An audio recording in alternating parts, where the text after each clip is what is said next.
Hello guys, আসসালামু আলাইকুম। Welcome to my page.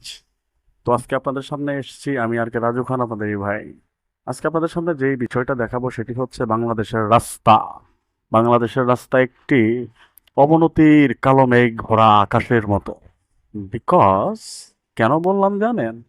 বাংলাদেশে এই যে রাস্তাঘাটের পরিসম্ভাবনা, আমাদের এই সরকার ওই সরকার ওই সরকার রাস্তাঘাটে এত উন্নতি করলো, 2 লাইন থেকে 4 লাইন করলো, 8 লাইন করলো, বাট রাস্তার জ্যাম কি কমাইতে পারছে? দেখেন, এখন বাজে আনুমানিক রাত 7টা। এই মুহূর্তে গাজীপুর বাইপাস থেকে গাজীপুর কোনাবাড়ি পর্যন্ত এক পাশ পুরো ব্লক, এক চুল পরিমাণ গাড়ি আর আগাচ্ছে না। তো আসলে যারা এই রাস্তাতে যাতায়াত করেন তারা খুব সতর্কতায় সহিত যাতায়াত করবেন, কারণ সবসময় আপনারা যারা জব করেন তারা বিকল্প কোনো কিছু ভেবে রাখবেন।